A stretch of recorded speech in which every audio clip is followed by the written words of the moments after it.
do I want to be following up my workouts with, a six pack, a beer, or going straight to the bar or whatever? I'm going to get my pre-party pump on, right? I go to the gym, I do my thing.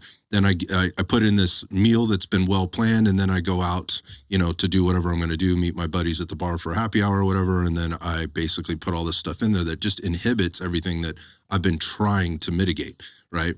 So things to think about there. We've talked, again, going back to the protein synthesis thing, we know this is unequivocal. Like alcohol will inhibit the way your body takes that protein and does the things it needs to do inside the muscle cell or the muscles at a cellular level. So it will inhibit that.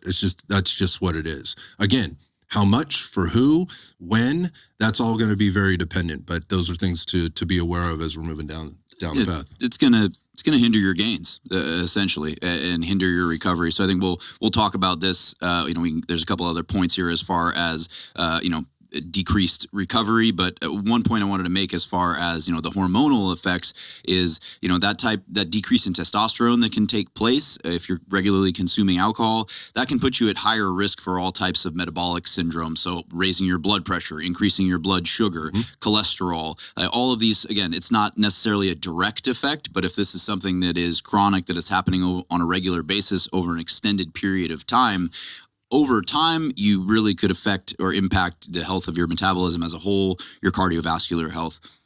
So just wanted to make that point. But, outside of the protein synthesis, the hormone response, I think that the sleep disruption is a really big one.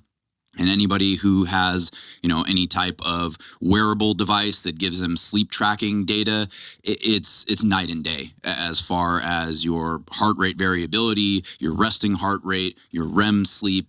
When you drink alcohol, it is like an immediate difference in terms of your sleep quality, and it could be your sleep quantity as well. No debate about this, right? I mean, this is heavily researched. Unequivocal. Yeah, 100%. So so when we think about the downstream effects of this, let's say you're still you can metabolize that alcohol super quick, right? And it gets in your system or your body works through it or whatever. And now you're moving on to your proteins, carbs, and fats and whatever else. But now we look at the sleep impact, and we know that low quality sleep will then start to impact things like insulin sensitivity and hormone response with regard to more hormone issues. So there's again, when we talk about the downstream effects, this is what's going on. So sleep is a huge one. And we've said this we've talked about sleep in depth in other shows, but when you look at like all the factors that go into this, we talk about nutrition, proper training program, recovery protocols, and sleep trumps basically everything in terms of the impacts that you can get, the very real impacts you can get on a positive side when that starts to get in line, when that sleep hygiene is well taken care of. So just understand that this will impact your sleep or sleep hygiene, and that does have downstream effects, not just on the day of, but the following day. And sometimes there is some research to suggest in athletes that it can impact them up to 2 weeks later. So again, there's a lot of variability here for everybody, but these are the things that happen there. Last thing I would say is just, and this is an important one, very important one, particularly on both the fat loss, but more specifically the performance aspect, is the dehydration effect and what's going on there. Yeah, it's a huge one. So there's a few things that are happening here. First off, alcohol is a vasodilator, right? So it opens up the blood vessels, right? Which then means an increase in heart rate, right? So because your body has to backfill that extra space. So your heart has to backfill that extra space. So now we've got increased circulation, right?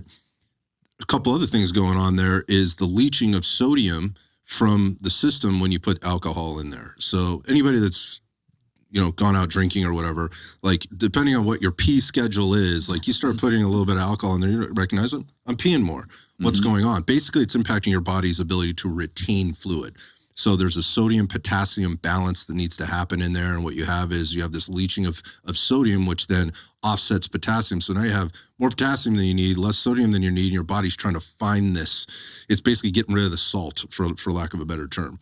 So when you do that, obviously, you are then going to be dehydrating, and you're dehydrating everything. So going back to muscle protein synthesis and how important hydration is for that, as well as performance when we talk about your body's ability to cool itself and maintain hydration through your workouts or your plan, we've got some impacts there. Again, unequivocal. To what extent it will impact you, that depends.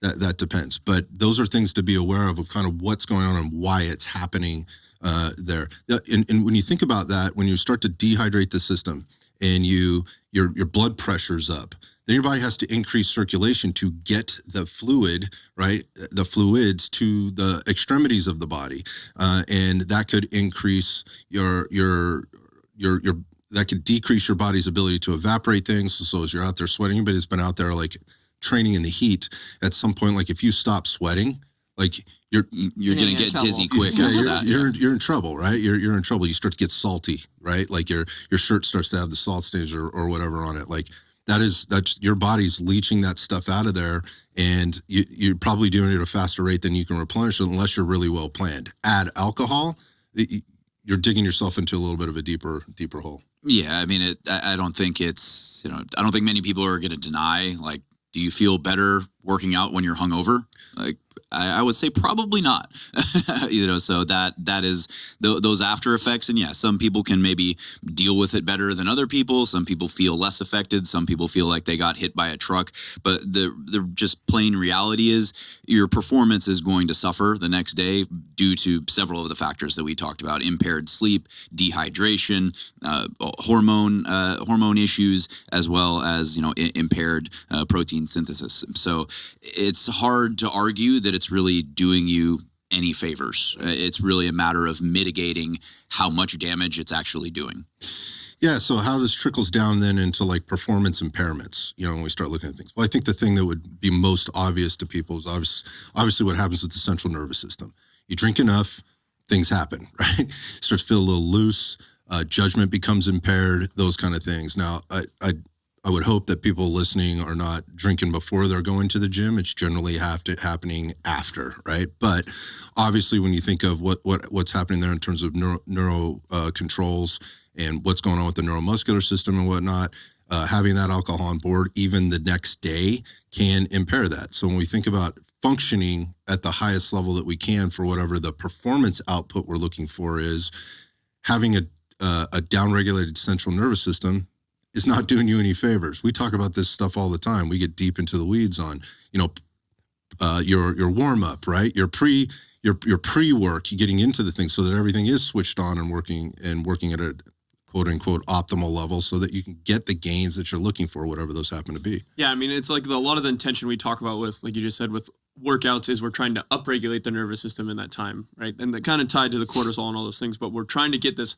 high turned on nervous system, this high response. So quick reaction times, quick recruitment patterns, good balance, good vestibular control and things like that. And so you can feel, even if it was the day before, like you feel a little off on the balance. Heavy. Yeah. Things feel heavy. You feel like you can't, be as explosive or quick. And it's funny because we talked about, I have this conversation with clients a lot who don't even realize the correlation. Like they'll drink, they'll have quite a few drinks over the weekend, maybe multiple days, and they'll come and they're like, why am I weaker today? Why can't I hit the weights that I was hitting? Yeah. And they're slogging, and you'll feel it. And people don't always make that connection, but it is a big connection for, even if it's the day after, right? Even if you're not currently drunk or whatever, it was the day before, there is going to be a downstream effect, and you'll feel it with that. So yeah. I mean, and the cognitive effects as well. So as far as like neurotransmitters and stuff like that, so you're talking about upregulating the system.